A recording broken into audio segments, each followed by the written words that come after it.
नमस्कार, कशिश न्यूज के digital platform पर आप तमाम दर्शकों का स्वागत है।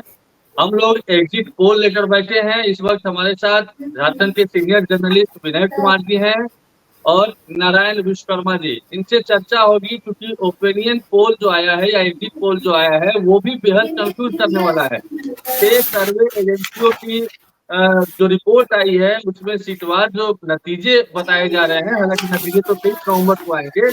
वो उसमें 3 सर्वे एजेंसियों ने एनडीए को बहुमत का आंकड़ा पार करते हुए दिखाया है, जबकि 3 सर्वे एजेंसियां इंडिया अलायंस की सरकार बनती हुई दिखा रही है। तो क्या होगा? क्या ये कंफ्यूजन वाली स्थिति वाकई में है? क्या वाकई में कांटे की टक्कर है और कोई भी बाजी मार सकता है और 23 नवंबर का इंतजार करना ही बेहतर होगा? शुरुआत हम विनय सर से करेंगे। विनय सर, क्या लगता है 6 एजेंसियों ने सर्वे कराया था, उसमें से 3 इंडिया अलायंस और 3 एनडीए अलायंस की सरकार बनता हुआ बता रहा है।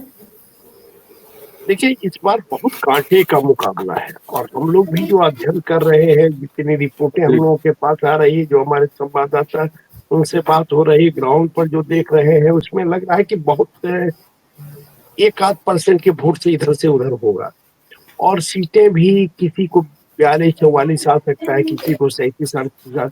दोनों गठबंधन 41 के आसपास दिखाई पड़ रहा है। एक दो सीटों में मार्जिन ऑफ एरर भी हो सकता है, इसलिए कहना मुश्किल है कि किसकी सरकार बनेगी, लेकिन बहुत कांटे का टक्कर है। हम लोगों को अपना अनुमान जो लगता है कि बीजेपी को 32 से 33 सीटें मिल सकती है, एलजेपी को 1 सीट है, जेडीयू को 0 से 2 सीटें मिल सकती है, आजसू को 3 से 6 सीटें मिल सकती हैं।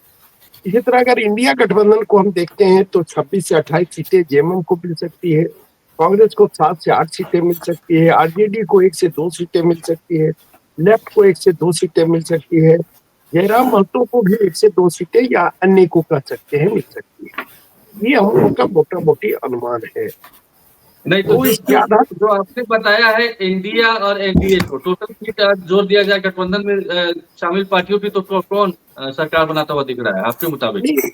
आपने जो ये डाटा दिया अपर लिमिट अगर देखिए, ये तो हम आपको बता दिए कि इसके बीच में, तो अगर अपर लिमिट देखिएगा तो बीजेपी भी 41 के आसपास है और अगर इंडिया गठबंधन के अपर लिमिट को देखिएगा तो ये भी 41 से ऊपर है। लेकिन अगर लोअर लिमिट जो हम लोग जैसे 26 से 28 कह रहे हैं जेएमएम, अगर 26 होगा तो 1-2 सीट घट जाएगी।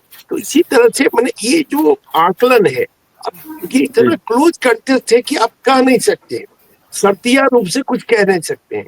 तो मेरा आकलन यही है कि मोटा मोटी दोनों गठबंधन सरकार बनाने के करीब है। और सबसे बड़ी बात इस चुनाव में जो देखने को मिला कि हेमंत सोरेन के प्रति कोई नाराजगी नहीं, कोई एंटी इनकम्बेंसी उनके खिलाफ दिखाई नहीं पड़ा। दूसरी तरफ उनकी पत्नी कल्पना सोरेन ने की सभाओं में भीड़ जुटा।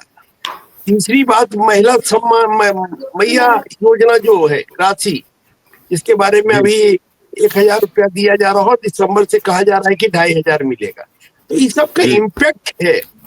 तो ये इम्पैक्ट एक तरह से बुझिए एनडीए को रोक रहा है, बाधा बन रहा है उसकी सरकार बनने में। और हेमंत सोरेन फिर दोबारा बनते दिख रहे हैं, लेकिन 1-2 सीटों का फासला होगा।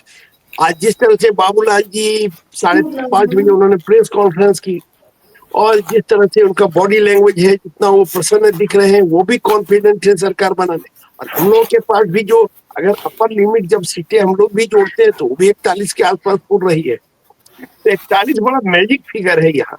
41 सीट जो जीतेगा उसकी सरकार बने, क्योंकि ये काशी का विधानसभा है और अगले विधानसभा में कोई नॉमिनेटेड मेंबर भी नहीं हो।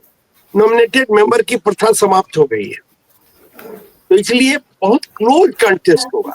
और 1-2-3 जो अन्य है जिसमें जयराम महतो है, एक आध निर्दलीय भी हो सकते हैं, तो ये बड़ा महत्वपूर्ण इनका रोल हो जाएगा सरकार बनाने। तो ये कुछ आप देखिएगा, ये तो सब आकलन पर है आशुतोष जी। हम लोग तो कोई जनता का जो जनादेश है वो तो मतपेटी ईवीएम में बंद है, उसका फैसला तो 23 को होगा। लेकिन जो सूचना है उसके आधार पर हम लोग चीजों का विश्लेषण करते हैं और समझने का प्रयास करते हैं और उसको तह तक जाने की कोशिश करते हैं, कंक्लूजन निकालने की कोशिश। हो सकता है कंक्लूजन गलत भी हो, क्योंकि ये बड़ा गजब है। चुनाव का राजनीति बड़ा गजब राजनीति है। इसके और खास तौर बारे में आप पे सही इस बार तो और गजब है, मतलब कुछ भी पॉसिबल है, किसी के लिए भी पॉसिबल है, कोई भी लेकिन आ सकता है। ये बात निश्चित रूप से है कि हेमंत सोरेन अपना किला बचाने में सफल हुए, उनके सहयोगी अपना किला बचा पाएंगे, ये यहाँ पर प्रश्न चिन्ह लगा हुआ है। और अगर इनके सहयोगी अपना किला बचा लेते, कांग्रेस और बेहतर कर जाती, तो लग रहा है कि 8% कांग्रेस सीट पर, अगर कांग्रेस 10 से ऊपर चली जाएगी तो हेमंत सोरेन की सरकार बन जाएगी, जो दिखाई पड़ता है हम लोगों को। आरजेडी 2 सीट लगता है जीतते हुए दिखाई पड़ रही है कि 2 सीट, माले भी 2 सीट दिखाई पड़ रही है जीतते हुए। तो ये तो आकलन के आधार पर कह सकते हैं कि हेमंत सोरेन का भी बेहतर परफॉर्मेंस हुआ। आप तमाम बीजेपी का साधन, तमाम उनका कैंपेन, तमाम उनका प्रचार, जिस तरह से वो बम्बार्डिंग किए, उसके बावजूद भी हेमंत सोरेन इस तरह से टिके रहे, तो ये हेमंत सोरेन के पक्ष में ये बात जाती है कि ये बहुत मजबूती से उसका मुकाबला है। नारायण जी से भी थोड़ा सा ये लेते हैं। आमतौर पर वोटिंग के दौरान क्योंकि वोटिंग पर असर ना हो, इसीलिए सारी पार्टियां हो या सारे नेता हो अपनी अपनी जीत के दावे करते हैं। लेकिन यहाँ दोनों चरण की वोटिंग संपन्न हो चुकी है और अब कोई प्रभावित नहीं कर पाएगा वोटरों को, ऐसा है। बावजूद इसके दोनों दलों के दिग्गज नेता हैं या छोटे मोटे नेता हो, सब लोग यही दावा कर रहे हैं कि हम आ रहे हैं, हम आ रहे हैं, हमारी सरकार बन रही है, इतनी सीटें आ रही है। क्या फिगर उन लोगों के पास नहीं है? आमतौर पर सबको पता लग जाता है कि कौन कहाँ से हार रहा है, कौन कहाँ से जीत रहा है। तो क्या ये पता नहीं लग पाया है इस वजह से, या फिर अभी भी उनको उम्मीद है कि कुछ चमत्कार हो सकता है और सीट वाइज जो सर्वे आया है वो सही तरीके से मिल नहीं पाया है? क्या लगता है नारायण जी? सबको जोहार। देखिए आशुतोष जी, विनय जी ने बहुत हद तक मेरे मुंह की बात छीन ली है, उन्होंने कह दी। क्योंकि क्लोज फाइट में होता क्या है कि हम लोग ज्योतिषी भी शायद फेल हो जाए, क्योंकि इतना क्लोज फाइट है। अब मान लीजिए अगर भास्कर रिपोर्टर्स पोल की ही बात करें, क्योंकि भास्कर यहाँ से अखबार निकलता है, अगर उसी की बात कर रहे हैं तो देखिए उस 37 और 40 दे रहा है एनडीए को, और इंडिया को 36-40 दे रहा है, दो अदर्स को दे रहा है। अब बताइए इसमें क्या हंग असेंबली की स्थिति बनती है? अगर भास्कर की बात करें तो रिपोर्ट्स पोल की जो बात है, क्योंकि भास्कर यहाँ से है इसलिए, तो अगर इसी को कह दे तो हंग असेंबली की स्थिति बनती है। और हंग असेंबली स्थिति बनती है तो फिर इसका मतलब है कि जो दोबारा सरकार बनने की इच्छा जागृत है जेएमएम की ओर से कि हम दोबारा रिपीट होंगे, जिसकी संभावना दिखती है थोड़ी सी। लेकिन ये जो अभी भास्कर पोल का, अब बताइए इंडिया माई एक्सेस जो है, एक्सेस माई इंडिया 53 दे रहा है इंडिया को, अब 25 दे रहा है इंडिया को। बिल्कुल, कितना फासला है देखिए, कहाँ 53 कहाँ मैट्रिक्स दे रहा है 45 से 50 सीट। हाँ मैट्रिक्स दे रहा है, सरकार बना रहा है वो, अब 25 से 28 के आसपास दे रहा है इंडिया को। लेकिन हम भास्कर की रिपोर्ट्स को ज्यादा महत्व देंगे। हम, मेरा जो अपना आकलन है, एक अनुमान लगा रहा है कि भास्कर बहुत करीब है, भास्कर रिपोर्ट्स पोल जो है बड़ी करीब है 81 विधानसभा के मामले में। जो उनका अपना आकलन है वो लगता है कि मैंने बहुत करीब लग रहा है, क्योंकि क्लोज फाइट होने का। अभी गिरिडीह की बात करें, जो 6 विधानसभा चुनाव में यहाँ चूंकि जयराम महतो को लेकर काफी झारखंड में एक चर्चा है ना भाई। अब एक डुमरी में देखिए यशोदा देवी तीसरे नंबर पर चल रही है, जो वहां से खबर मिली है मुझे, जो सूचना ही है सिर्फ है। और कॉन्टेस्ट में आ गई है देवी, क्योंकि वहां कहा जा रहा है कि मुस्लिम का जो वोट है इसीलिए बाजार से लेकर देहाती नावाडी और इलाके में जहाँ मुस्लिम आबादी है, करीब 36,000 मुस्लिम आबादी है वहाँ, वो कह रहे हैं सभी जेएमएम को वोट पड़ गया है। तो अगर वो जेएमएम को पड़ गया है तो परेशानी में जयराम बाबू आएंगे, और अगर उसे वोट बटा है तो बहुत कम मार्जिन से जयराम निकल सकते हैं, इतने ही कम मार्जिन से वो हार भी सकते हैं। लेकिन यशोदा देवी के बारे में कहा गया है कि तीसरे नंबर पर है। अब धनवार में क्लियर है कि जो चेहरे पर हंसी आई है, बाबूलाल जी ने पीसी किया है, वो क्लियर है कि वो सीट फंसी हुई थी, लेकिन वो फंसी सीट अब निकल चुकी है। जमुआ में देखिए, जमुआ में मंजू देवी को कहा गया कि हर लोगों की जुबान पे मंजू देवी जीत रहे, माने जेएमएम वहां सीट लूज कर रही है वो केदार हाजरा के आने के बाद से। गांडे में कल्पना स्वीप कर रही है, ये भी कहा जा रहा है कि मुनिया देवी बहुत मुश्किल में तो नहीं है, लेकिन जो भाजपा का कटर वोट है वो तो एकदम पड़ना तय है।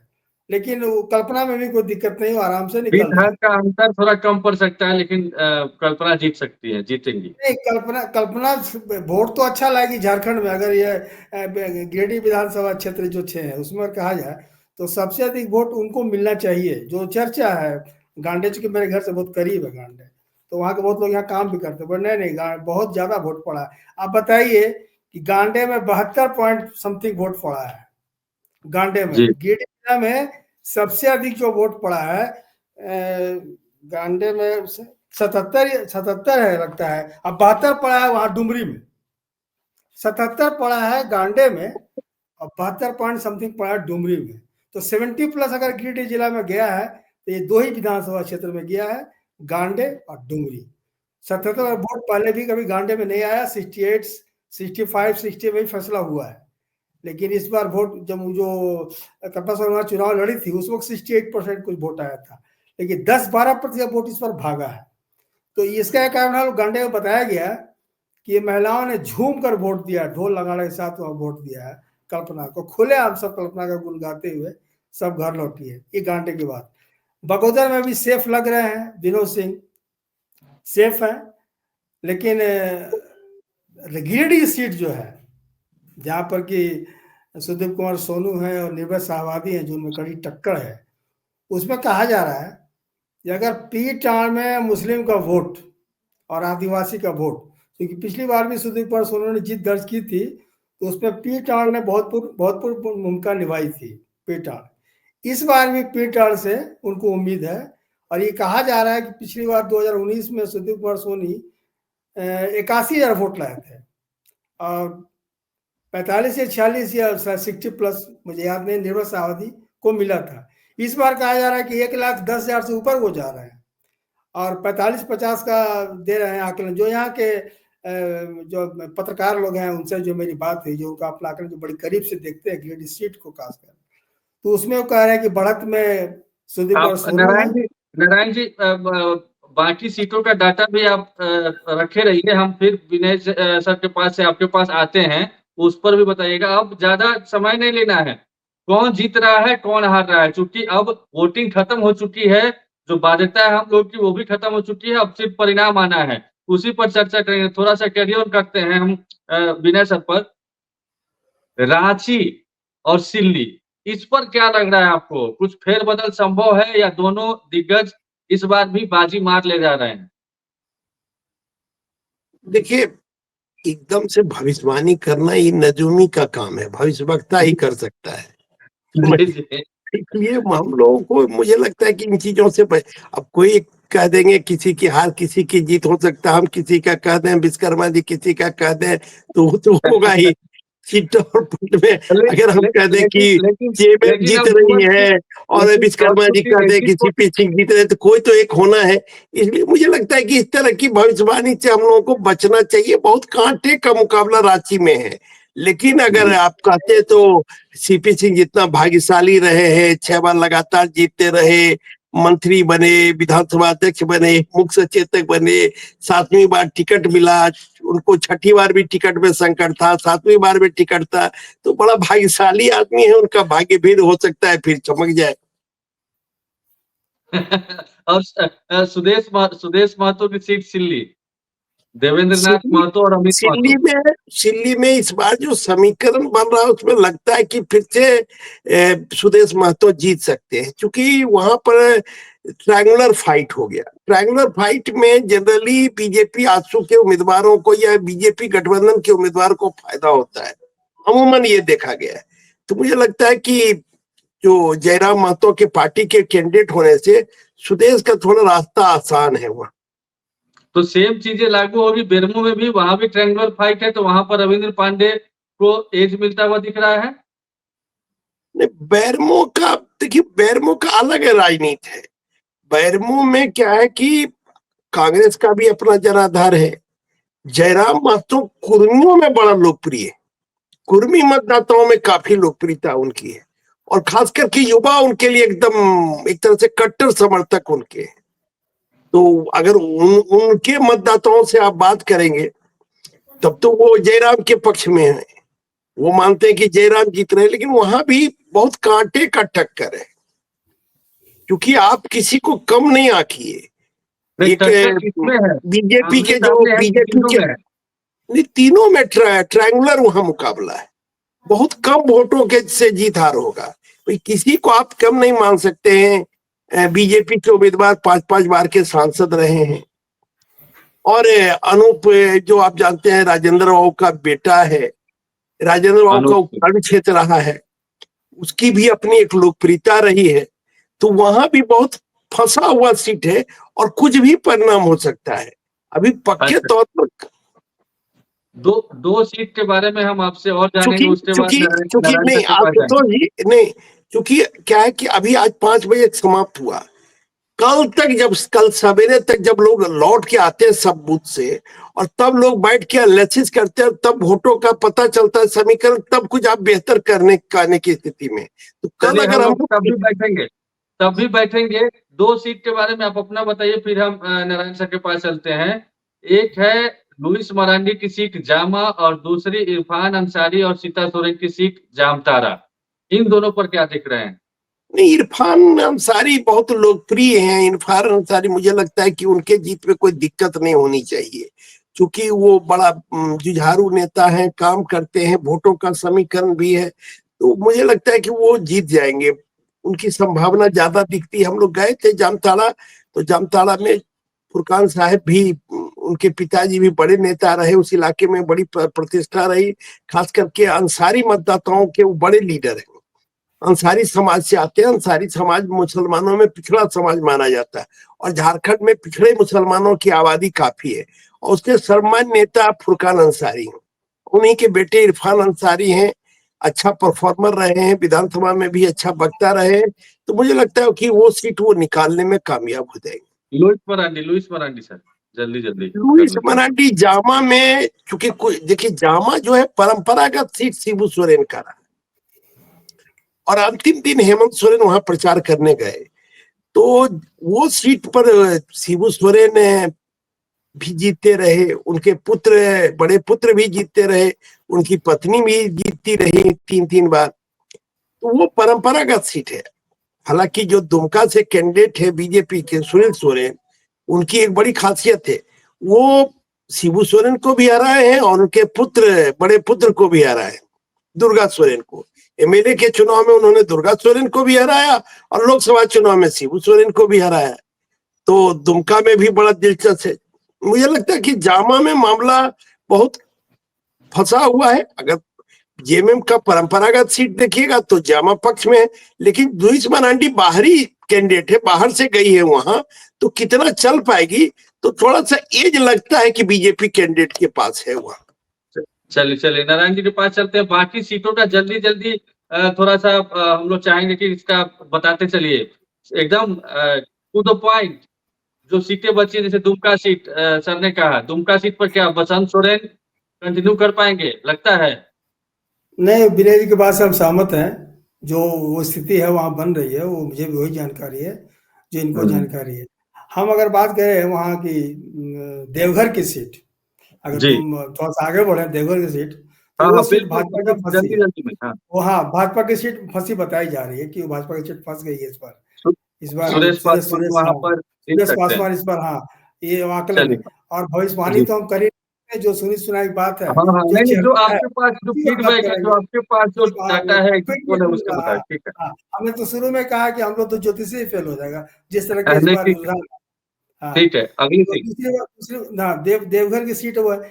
अब यहाँ पर एक सीट जो है मधुपुर, जिसमें मंत्री फंसे हुए हैं। अच्छा, हफीजुल अंसारी फंसे हुए हैं। यहाँ पर गंगा नारायण सिंह की ओर से बड़ी मेहनत की गई है, और आशुतोष जी जो मधुपुर के बारे में मेरे पास सूचना है, वहाँ एज में बीजेपी है। हाँ, वही बोल रहे हैं, गंगा नारायण एडवांटेज की स्थिति में बीजेपी। हम भी क्योंकि गंगा नारायण सिंह पिछली बार भी बहुत शायद कम वोट से हारे थे हफीजुल अंसारी से। गढ़वा हॉट सीट है, मिथिलेश ठाकुर। नहीं, गढ़वा में तो वहां पर तो एक एक बच्चे से ही पूछेंगे तो शायद वही कहेंगे कि मिथिलेश ठाकुर ही आ रहा है, तो वहां के बारे में मुझे सत्येंद्र विशेष नाथ तिवारी जानकारी नहीं है। रिपीट नहीं हो रहा, मतलब वो नहीं जीत पाएंगे। चलिए अब हम थोड़ा अभी धनबाद धनबाद धनबाद जिला के मैं अब- जल्दी बता दें। जी धनबाद जी जिले हाँ के हमारे पश्चिम विधानसभा है, वो हम जल्दी हाँ बता दें। देखिए वहां पर इस बार माले जो है शायद जी। क्लिक करे, निरसा, दूसरा सिदरी, ये भी चर्चा है, जो चर्चा वहाँ चल रही है लोगों से, जो मुझे फीडबैक मिला है 2-3 बार, एक बार नहीं 2-3 बार, शाम तक भी 6:30-7 बजे तक खबर भी आई है। जी तो माले, झरिया निरसा, झरिया अरुचि झरिया दर्जी, हाँ कम झरिया। पे कर सकते हैं। और झरिया में पूर्णिमा, दोनों गोत्री में, दोनों देवरानी जेठानी में कड़ी टक्कर है। एक एक आराम से सीट जो निकल रही है वो धनबाद राज सिन्हा, सब कोई बोल रहा है उसके बारे में, चर्चा है, चूंकि मेरा अपना घर भी वहाँ है, तो वहाँ राज सिन्हा बोले मैंने आराम से, तो वही निकल है। बागमारा सीट फंसी हुई है, उसमें जलेसर महतो और शत्रुघ्न महतो में कड़ी टक्कर है। नहीं नहीं, एक मैंने रोहित मैंने यादव इतना भी है वहां मार्जिन, से सपा के। रोहित यादव भी कौन, अक्षरा सिंह को बुलाए थे उन्होंने, काफी प्रचार प्रसार पे ठीक वो वोट, ध्यान दिया था। वो सिर्फ वोट वोट काट रहे हैं, लेकिन जलेसर महतो में क्लोज फाइट अगर है तो इसी दोनों में है, जलेसर महतो में और शत्रुघ्न महतो में क्लोज फाइट है, बोकारो बहुत कम हार बोकारो जीत होगा। बोकारो बिरंची नारायण। बिरंची थोड़ा सा है वो, सीट उनकी फंसी है, लेकिन वो निकल जाएंगे, ऐसा वहां की चर्चा है वहां के बारे में। धनबाद सीट चंदन क्लियर क्यारी है। झरिया चंदन एक क्यारी। सीट है, चंदन क्यारी सीट में तो कहा ही जा रहा है शुरू से कि उमाकांत राजा के इस बार भारी पड़ रहे हैं, और वो कितने भारी पड़ते हैं वो 23 को मालूम चलेगा। और कुछ सीट का है क्या नारायण जी आपके पास? टुंडी टुंडी एक सीट जो है, जो बहुत जी हल्ला हुआ कि जेल के में वो मोतीलाल सोरेन किसको लाए, जो लाए हैं वो काफी कुछ कर पाएंगे, लेकिन वहाँ मथुरा मास तो कि वहाँ चूंकि टुंडी मेरा अपना घर है, अपना पैतृक, तो टुंडी में मथुरा महतो के लिए बहुत बहुत अच्छा कठिन एक रहा सीट है नहीं है। हटिया हटिया हटिया के बारे में भूल जा रहे हैं। हटिया हटिया सीट के बारे में जहां तक मालूम है वही तो कड़ी टक्कर में है इस बार। अजय नाथ साहब कड़ी शुरू से कहा जा रहा है कि वो कड़ी टक्कर दे रहे हैं इस बार, तो अगर ऐसा नहीं होता तो नवीन जायसवाल रांची से लड़ना चाहती, चर्चा थी, अब उनकी ओर से था या नहीं था, लेकिन चर्चा तो थी, रामगढ़ मीडिया में भी खबर थी। रामगढ़ हजारीबाग। रामगढ़ में ममता इस पर टक्कर दे रही है सुनीता देवी को। अब बड़का गांव में भी रोशनलाल भाटिया भी कड़ी टक्कर दे रहे हैं अंबिका अंबा प्रसाद, लेकिन बहुत हाँ क्लोज फाइट है, बहुत मुश्किल है। हाँ बिल्कुल। दीपिका पांडे सिंह के बारे में तो खबर है कि वो निकल रही हैं। दीपिका सिंह पांडे हाँ महागामा। नहीं, लेकिन महागामा अशोक भगत भी इस बार, माने निशिकांत भी जैसे से बात कर रहे हैं या बोल रहे हैं, जो चर्चा है वहां पे, तो भाई क्लोज फाइट वहां भी है, हम क्लोज फाइट ही मानेंगे, आराम से नहीं सीट। पोड़ैयाहाट हमको लग रहा है कि वो निकाल लेंगे प्रदीप यादव, बहुत क्लोज फाइट नहीं है, लेकिन फिर भी वो बहुत बहुत बड़े मार्जिन से जीतेंगे ऐसा नहीं है। अमित मंडल जो मांडर है, मांडर मांडर में तो शिल्पा का लग रहा है पूरा चांस है। सन्नी, लेकिन हाँ ये बात है, सन्नी टक्कर दे रहे हैं, सनी टोपो टक्कर तो दे मतलब रहे हैं। ऑलमोस्ट हर सीट पर मुकाबला टफ है, टाइट बहुत है, क्लोज कुछ भी फाइट है, परिणाम आ बहुत सकता है। Close fight. नहीं नहीं, मैंने कहा ना, भास्कर रिपोर्ट जो पोल्स है ना, वो मेरे बहुत करीब लग रहा है, मेरा सबसे अपना आंकड़ा। सबसे सबसे इम्पोर्टेंट दोनों आदमी से पूछेंगे, अर्जुन मुंडा की पत्नी मीरा मुंडा का क्या हाल है और चंपाई सोरेन का पिता पुत्र का क्या हाल चाल है। विनय सर आप कीजिए उस पर, उसके बाद नारायण जी से भी हम पूछेंगे। नहीं, और चंपई इसके सोरेन बाद के बारे में तो कहा जा रहा है कि वो जीत रहे हैं, और उनके जी पुत्र का जो सीट है वो माने वो डिफिकल्ट सीट है, वहां मुकाबला कांटे का है, कुछ भी हो सकता है। मीरा मुंडा का भी सीट कांटे का मुकाबला है, वहां भी बहुत क्लोज फाइट। नारायण जी आपका आपका क्या देखिए ऑब्जर्वेशन? विनय जी कह रहे हैं, ठीक कह रहे हैं, एक पूर्णिमा दास की जो सीट है वो भी क्लोज फाइट है वहां भी, और सरयू राय भी क्लोज फाइट में है। और ये हाँ 4 से और बोल दे, एक और सीट है सरयू रायटी और पूर्णिमा दास की, हाँ पूर्वी उसमें भी पश्चिमी। क्लोज फाइट है। दोनों दोनों दोनों इधर बन्ना गुप्ता भी फंसे हुए हैं, इधर ये सरयू राय भी फंसे हुए हैं, पूर्णिमा दास भी फंसी है, मतलब लोग बहुत क्लोज है, बहुत क्लोज फाइट है वहाँ, बहुत मुश्किल है। मतलब मैंने 700 800 1000 1500 में फैसला होगा ऐसा लगता है, चलिए हम कोई लोग भी जीत क्लोजिंग सकता करते है। हैं, हम लोग क्लोजिंग पे आते हैं, और क्लोजिंग हम लोग निष्कर्ष पर पहुंचा जाए तो 23 तारीख का जो ईवीएम खुलेगा उसी का इंतजार करना बेहतर रहेगा। किसकी सरकार बनेगी उसी दिन तस्वीर साफ होगी, और कौन कहां से जीतता है उसी दिन क्लियर होगा। तमाम जानकारी के लिए बहुत बहुत धन्यवाद विनय सर और नारायण सर, दोनों लोगों को कशिश पे जुड़ने के लिए। जी थैंक यू। नमस्कार। नमस्कार।